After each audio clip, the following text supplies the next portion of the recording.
അപ്പോൾ നമ്മുടെ അടുത്തൊരു കോളേജിൻ്റെ വർക്ക് ഫുള്ളി കംപ്ലീറ്റ് ആയിട്ടുണ്ട്. ഇതിപ്പോൾ നമ്മളെ ലോക്കൽ ചിറ്റൂരുള്ള വണ്ടി തന്നെയാണ്, ഈ പരിസരത്തുള്ള വണ്ടി തന്നെയാണ്. ഇതിൽ ചെയ്തിരിക്കുന്നത് പറഞ്ഞു കഴിഞ്ഞാൽ ഫുള്ള് മെക്കാനിക്കൽ വർക്ക് ഉണ്ടായിരുന്നു, full work A to Z work ഉണ്ടായിരുന്നു. പക്ഷേ ഒരുപാട് മോഡിഫിക്കേഷൻ വർക്കുകളില്ല, നമുക്ക് അത്യാവശ്യം വേണ്ട കാര്യങ്ങൾ മാത്രമേ ഇതിനകത്ത് ചെയ്തിട്ടുള്ളൂ. ഒരുപാട് വലിയ മോഡിഫിക്കേഷൻ വർക്കൊന്നും ചെയ്തിട്ടില്ല. ചെയ്തിരിക്കുന്നതെന്ന് പറഞ്ഞു കഴിഞ്ഞാൽ ഇതിൻ്റെ സ്കേർട്ട് ചെയ്തിട്ടുണ്ട്, ലിപ്പ് ചെയ്തിട്ടുണ്ട്, അതുപോലെ തന്നെ ഗ്രില്ലിൽ വരുന്ന ചെറിയ ചെറിയ ഇൻഡിക്കേറ്ററുകൾ, ഗ്രിൽ ലൈറ്റുകൾ ഫിറ്റ് ചെയ്തിട്ടുണ്ട്, അതുപോലെ ടൊയോട്ടയുടെ എംബ്ലം ഇതിനകത്ത് ഫിറ്റ് ചെയ്തിട്ടുണ്ട്. അപ്പോൾ ഇത്രയും കാര്യങ്ങളാണ് എക്സ്ട്രാ ആയിട്ട് നമ്മൾ ചെയ്തിരിക്കുന്നത്. അതുപോലെ എക്സ്ട്രാ ഫോഗ് ലാമ്പ് ഇതിനകത്ത് സെറ്റ് ചെയ്തിട്ടുണ്ട്. ഇത് വണ്ടി FS വേരിയൻ്റ് ആണ്. FS വേരിയൻറ്റിൽ ഫോഗ് ലാമ്പോ കാര്യങ്ങളൊന്നും വരില്ല. പിന്നെ നമ്മൾ ഇതിലൊക്കെ ആഡ് ചെയ്ത് കറക്റ്റ് ചെയ്തിട്ടുണ്ട്. പിന്നെ നമ്മൾ മിററാണെന്നുണ്ടെങ്കിലും സെറ്റ് ചെയ്തിരിക്കുന്നത് ഇതിൽ OE വരുന്ന മിറർ എന്ന് വെച്ചാൽ ഒറിജിനൽ മിററല്ല, OE ടൈപ്പ് വരുന്ന മിറർ തന്നെയാണ് ഇതിനകത്ത് സെറ്റ് ചെയ്തിരിക്കുന്നത്. അല്ലാതെ നമ്മൾ ബൊലീറോയുടെ മിററല്ല ഇതിനകത്ത് സെറ്റ് ചെയ്തിരിക്കുന്നത്. പിന്നെ നമ്പർ പ്ലേറ്റ് നമ്മൾ മാറ്റിയിട്ടുണ്ട്, INDയുടെ നമ്പർ പ്ലേറ്റ് ആക്കിയിട്ടുണ്ട്. ഇതിനകത്ത് എന്താ പറയുക, ടെസ്റ്റ് വർക്കൊന്നും അല്ല എങ്കിലും നമ്മൾ ആ നമ്പർ പ്ലേറ്റൊക്കെ മാറ്റി സെറ്റാക്കി ഇതാക്കിയിട്ടുണ്ട്. ഫ്രണ്ടിലെ ഹെഡ്ലൈറ്റ് നമ്മൾ പഴയ ലൈറ്റ് തന്നെയാണ് ഇരിക്കുന്നത്. കാരണം എന്താ വെച്ച് കഴിഞ്ഞാൽ വലിയ കുഴപ്പമില്ല. അതുമാത്രമല്ല അത് ഒറിജിനൽ ലൈറ്റ് ആയതുകൊണ്ട് നമ്മളത് മാറ്റാൻ നിന്നിട്ടില്ല. ഹെഡ്ലൈറ്റ് അത് തന്നെ സെറ്റ് ചെയ്തിട്ട് ബാക്കിയുള്ള ലൈറ്റുകളാണ് ഇതിനകത്ത് നമ്മൾ മാറ്റിയിരിക്കുന്നത്. ിൽ എപ്പോഴും നമ്മൾ ഒരു ഗ്രേ കളർ, ഡാർക്കിഷ് ഗ്രേ കളറാണ് കൊടുക്കാറ്. ചില ഇതിൽ നമ്മൾ കാണാം, ഇപ്പോൾ നമ്മൾ പുറത്തുനിന്ന് ചെയ്തു വരുന്ന വണ്ടിയാണെന്നുണ്ടെങ്കിലും അത് ബ്ലാക്ക് ഷെയ്ഡിൽ കാണാൻ പറ്റും. ബ്ലാക്കിനേക്കാളും നല്ലത് നമുക്ക് ഈ ഇങ്ങനെ ഒരു ഗ്രേ കളറിൽ കൊടുക്കുന്നതായിരിക്കും ബെറ്റർ. പിന്നെ ഗ്ലോസി ബ്ലാക്ക് കൊടുത്താലും അത്യാവശ്യം നല്ല ഭംഗിയുണ്ടാകും. പിന്നെ ആൾക്കാരുടെ ചോയ്സാണ് എങ്ങനെ കൊടുക്കുന്നത്. പക്ഷേ നമ്മൾ ഒരേ ബ്രാൻഡിലാണ് ചെയ്തുകൊണ്ടിരിക്കുന്നത്. Grey, dark grey, elephant grey, അങ്ങനെ ഒരു ഗ്രേ ആണ് ഇതിനകത്ത് ടൂൺ നമ്മൾ കൊടുക്കുന്നത് തന്നെ. പിന്നെ അതുപോലെ തന്നെ സിൽവറിലും നമ്മൾ കുറച്ച് ഗോൾഡിഷ് ആഡ് ചെയ്തിട്ടാണ് നമ്മൾ സിൽവറും ഇതിനകത്ത് കയറ്റുന്നത്. കാരണം എന്താ വെച്ച് കഴിഞ്ഞാൽ ഗോൾഡിഷ് കയറുമ്പോൾ കുറച്ചുകൂടെ ഭംഗിയുണ്ട് കാണാനായിട്ട്. സിൽവറിനേക്കാളും കുറച്ചുകൂടെ ബെറ്റർ ആയിരിക്കും, കുറച്ചുകൂടെ എടുപ്പുണ്ടാവും. ലൈറ്റ് ഗോൾഡ് എന്ന് വെച്ചാൽ ഒരുപാട് ഗോൾഡായിട്ട് നമുക്ക് തോന്നില്ല, ലൈറ്റ് ഒരു ഗോൾഡായിട്ടായിരിക്കും നമുക്ക് തോന്നുന്നത്. നമുക്ക് കാണുമ്പോൾ ബോറായിട്ടോ അങ്ങനെയൊന്നും തോന്നില്ല. ഒരു ചെറിയൊരു ഗോൾഡിഷ് കളറിലാണ് ഇതിനകത്ത് നമ്മൾ കൊടുത്തിരിക്കുന്നത് തന്നെ. അതാകുമ്പോൾ കാണാനും കുറച്ചുകൂടെ ബെറ്റർ ആയിരിക്കും. സിൽവർ നന്നായിരിക്കും, ഗോൾഡ് കാണുമ്പോൾ ഒരു പ്രത്യേക റേറ്റ് ആയിരിക്കും കാണാനായിട്ട്. പിന്നെ അതുപോലെ ടൊയോട്ടയുടെ എംബ്ലം നമ്മൾ കൊടുത്തിട്ടുണ്ട്. അത് നമ്മൾ പുറത്തുനിന്ന് കൊണ്ടുവന്നിട്ടുള്ള എംബ്ലമാണ് ടൊയോട്ടയുടെ എംബ്ലം കൊടുത്തിരിക്കുന്നത്. ഇവിടെ നമ്മുടെ ലോക്കലിൽ കിട്ടില്ല. ലോക്കലിൽ കിട്ടുകയാണെന്നുണ്ടെങ്കിൽ പക്ക ലോക്കൽ സാധനമായിരിക്കും. അത് അതിൻ്റേതായ ഒരു ഫിനിഷിങ് ഇതിനകത്ത് വരില്ല. ആ ലോഗോ വരുമ്പോൾ തന്നെ നമുക്ക് നല്ലൊരു ഫിനിഷിങ്, വണ്ടിക്കും ഒരു ലുക്കും കാര്യങ്ങളും കാണാൻ പറ്റും. പിന്നെ ഒറിജിനൽ ലോഗോ ആകുമ്പോൾ നമുക്ക് ആ സെൻറ്റർ പോർഷൻ ഒരു സിൽവർ ടൂണിലാണ് കിട്ടുന്നത്. സെൻറ്റർ കണ്ടില്ലേ, സെൻറ്റർ ഒരു സിൽവർ ടൂണിലായിരിക്കും വരുന്നത്. ബാക്കി എല്ലാ ഭാഗവും ഗോൾഡിഷ് കളറിലാണ് വരുന്നത്, കണ്ടില്ലേ, ആ ഒരു ടൂണിലാണ് കിട്ടുന്നത്. പിന്നെ ഫ്രണ്ട് ഗ്രില്ല് നമ്മൾ മാറ്റിയിട്ടുണ്ട്. ഗ്രില്ലല്ല, ക്രോം ഒറിജിനൽ അല്ല, നോർമൽ തന്നെ ഉണ്ടെങ്കിലും ഒറിജിനൽ വരുന്നത് നമുക്ക് ബീഡിങ്ങോട് കൂടിയിട്ടാണ് വരുന്നത്. ഒറിജിനൽ അല്ല ഇതിനകത്ത് സെറ്റ് ചെയ്തിരിക്കുന്നത്, സാധാ നോർമൽ ബ്രാൻഡ് തന്നെയാണ് ഇതിനകത്ത് സെറ്റ് ചെയ്തിരിക്കുന്നത്. പിന്നെ അതുപോലെ നമ്മളിതിന് ഫ്ലാപ്പ്, ബ്ലാക്ക് കളർ ഫ്ലാപ്പും അതിൽ സ്റ്റീൽ വരുന്നത് പോലെ നമ്മൾ ഇതിനകത്ത് സെറ്റ് ചെയ്തിട്ടുണ്ട്. അല്ലേ, ഈ ഒരു ടൈപ്പിലേക്ക് നമ്മൾ സെറ്റ് ചെയ്ത് കൊണ്ടുവന്നിട്ടുണ്ട്. ഒരു സ്റ്റീൽ കളറിലാണ് കൊണ്ടുവന്നിരിക്കുന്നത്. പിന്നെ ഇൻറ്റീരിയറിൽ നോക്കുകയാണെന്നുണ്ടെങ്കിൽ നമ്മൾ പ്രത്യേകിച്ച് വേറെ ഒന്നും ചെയ്തിട്ടില്ല അതിനകത്ത്.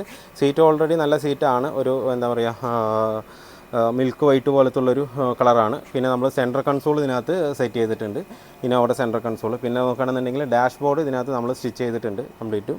എന്നിട്ട് ആ ഡാഷ് ബോർഡിലെ സെൻട്രൽ പോർഷൻ നമ്മളൊരു ബ്ലാക്കിഷ് കളർ കൊടുത്തിട്ടുണ്ട്. ഡാഷ് ബോർഡ് കളർ ചെയ്യാതെ സ്റ്റിച്ച് ചെയ്യുമ്പോഴാണ് കുറച്ചുകൂടെ ബെറ്ററായിട്ട് തോന്നുന്നത് എനിക്ക്. അതുകൊണ്ടാണ് എല്ലാ വണ്ടിയിലും നമ്മൾ സ്റ്റിച്ചിങ് തന്നെ കൊടുക്കുന്നത്. പിന്നെ outer handle, inner handle complete നമ്മൾ മാറ്റിയിട്ടുണ്ട്.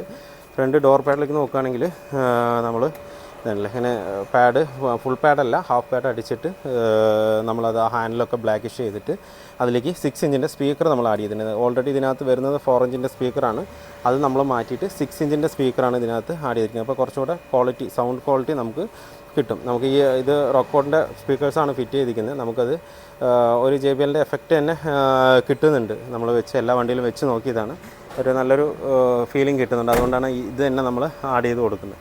ബാക്ക് ഡോറിലേക്കും നമ്മൾ അതുപോലെ തന്നെ 6 ഇഞ്ചിൻ്റെ സ്പീക്കർ ആഡ് ചെയ്തിട്ടുണ്ട്. മൊത്തം അതുപോലെ ബാക്കിൽ ഓവൽ സ്പീക്കർ ഉണ്ട്. ഓവൽ സ്പീക്കർ ഇതിൽ വണ്ടിയിൽ വരുന്നത് ഒരു പൈനിയറിൻ്റെ സ്പീക്കറായിരുന്നു. അപ്പോൾ പിന്നെ അത് തന്നെ ആഡ് ചെയ്തിട്ടുണ്ട്. പിന്നെ വേറെ മാറ്റാനൊന്നും നിന്നില്ല. ആ ഒരു സ്പീക്കർ തന്നെ നല്ല സ്പീക്കർ ആയതുകൊണ്ട് അത് തന്നെ ആഡ് ചെയ്തിട്ടുണ്ട്. ഡോർ പാഡ് നമ്മളിങ്ങനെ സ്റ്റിച്ച് ചെയ്ത് ഡയമണ്ട് കട്ട് ചെയ്ത് ഏകദേശം എല്ലാ വണ്ടിയിലും നമ്മൾ സെയിം പാറ്റേണാണ് യൂസ് ചെയ്യുന്നത്. കാരണം വെച്ചാൽ ഒരു ലുക്കുണ്ട്. ഇനിയിപ്പോൾ എന്തായാലും ഈ ഡയമണ്ട് കട്ട് മാറ്റിയിട്ട് വേറെ എന്തെങ്കിലും ഡിസൈനിൽ നമ്മൾ കൊണ്ടുവരണം. പിന്നെ അത് നോക്കുകയാണെന്നുണ്ടെങ്കിൽ നമ്മൾ വിനൽ മാറ്റ്, അതും സീറ്റിൻ്റെ അതേ കളർ ടോണിലേക്ക് തന്നെ നമ്മൾ കൊണ്ടുവന്നിട്ടുണ്ട്, കണ്ടല്ലേ. പിന്നെ ടോപ്പിലേക്ക് നോക്കുകയാണെങ്കിൽ നമ്മൾ റൂഫിൽ ഒന്നും ചെയ്തിട്ടില്ല, റൂഫ് ക്ലീനിങ് മാത്രമേ ചെയ്തിട്ടുള്ളൂ. പിന്നെ എല്ലാ വണ്ടിയിലേക്കും നമ്മൾ ഈ ഹാൻഡിൽ ഫിറ്റ് ചെയ്ത് കൊടുക്കുന്നത്. കാരണം എന്താ വെച്ചാൽ മറ്റേ കോളിസിൻ്റെ ഹാൻഡിൽ എന്ന് പറഞ്ഞു കഴിഞ്ഞാൽ ഒരു സ്ട്രൈറ്റ് ഹാൻഡിലാണ്, ഫിക്സഡ് ഹാൻഡിൽ. ഭംഗിയില്ലാകില്ല, ജെന്യൂനിറ്റി ഇഷ്ടപ്പെടുന്നവർക്ക് അത് ഇഷ്ടപ്പെടും. പക്ഷേ ഇതാവുമ്പോൾ സിറ്റിൻ്റെ ഹാൻഡിലാവുമ്പോൾ കുറച്ചുകൂടെ ഹോൾഡിങ്ങും അതുപോലെ കാണാനും കുറച്ചൊക്കെ പ്രീമിയം ലുക്ക് ഉണ്ടാവും. അതുപോലെ നമുക്ക് ഇതിലേക്ക് ബ്ലാക്ക് ടോപ്പൊക്കെ ആണെന്നുണ്ടെങ്കിൽ ബ്ലാക്കിലേക്ക് കൊണ്ടുവന്ന് കഴിഞ്ഞാൽ കാണാൻ നല്ല രസമുണ്ടാവും. അതുപോലെ ഓട്ടോ ഹോൾഡ് ആയതുകൊണ്ട് നമ്മൾക്ക് വലിച്ചു വിട്ടാലും അത് അങ്ങനെ ഓട്ടോമാറ്റിക്കലി റിട്ടേൺ പോകുന്നതുകൊണ്ട് നമുക്ക് കാണാനും വൃത്തി ഉണ്ടാവും കാണാൻ. പിന്നെ ഇൻറ്റീരിയലൊക്കെ കംപ്ലീറ്റ് ക്ലീൻ ചെയ്തിട്ടുണ്ട്. ഉള്ളിൽ എല്ലാ വശവും നമ്മൾ അതേ ഒരു ലെവലിലേക്കാണ് കൊണ്ടുവന്നിരിക്കുന്നത്.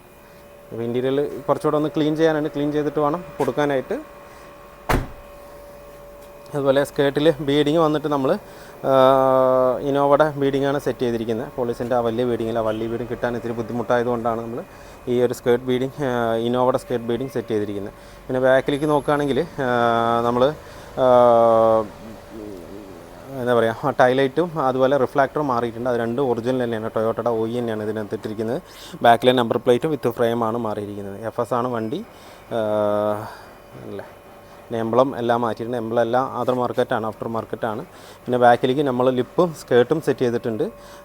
സ്കേർട്ടിൽ ഒരു ഇൻഡിക്കേഷൻ, അതുപോലെ പാർക്ക്, അതുപോലെ തന്നെ ബ്രേക്ക് ലൈറ്റ് വരുന്ന പോലെയുള്ള ലൈറ്റ് ഇതിനകത്ത് സെറ്റ് ചെയ്തിട്ടുണ്ട്.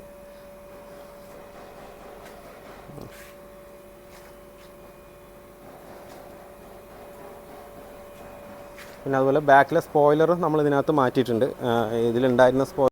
അപ്പോൾ ഇത്രയും വിശേഷമാണ് നമുക്ക് നമ്മുടെ ഈ കോളേജിൽ പറയാനുള്ളത്. അപ്പോൾ വർക്ക് ഏകദേശം ഫിനിഷ് ആയിട്ടുണ്ട്.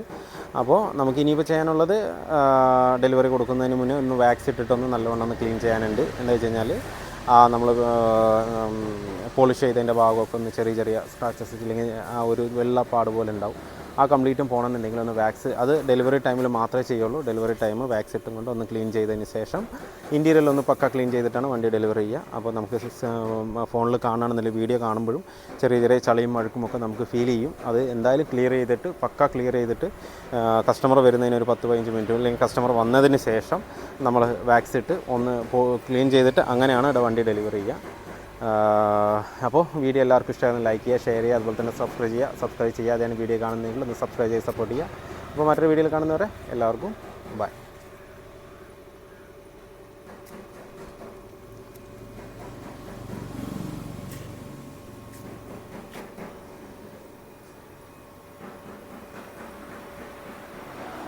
അപ്പോൾ ഇത്രയും വിശേഷമാണ് നമ്മുടെ ഈ കോളേജിനകത്തുള്ളത്. ഇനിയിപ്പോൾ ഒന്ന് വാക്സ് ഇടാനുണ്ട്. വാക്സ് ഇട്ടതിന് ശേഷം നമുക്ക് വണ്ടി ഡെലിവറി ചെയ്യണം. ബാക്കി ഇൻറ്റീരിയലും ചെറിയ ക്ലീനിങ് കാര്യങ്ങളൊക്കെ ഉണ്ട്. അതും കൂടെ കഴിഞ്ഞ് കഴിഞ്ഞാൽ വണ്ടി നമുക്ക് ഡെലിവറി ചെയ്യാൻ പറ്റും. അപ്പോൾ വീഡിയോ എല്ലാവർക്കും ഇഷ്ടമാകുന്ന ലൈക്ക് ചെയ്യുക, ഷെയർ ചെയ്യുക, അതുപോലെ തന്നെ സബ്സ്ക്രൈബ് ചെയ്യാതെയാണ് വീഡിയോ കാണുന്നതെങ്കിൽ സബ്സ്ക്രൈബ് ചെയ്ത് സപ്പോർട്ട് ചെയ്യുക. അപ്പോൾ മറ്റൊരു വീഡിയോ കാണുന്നവരെ എല്ലാവർക്കും ബൈ.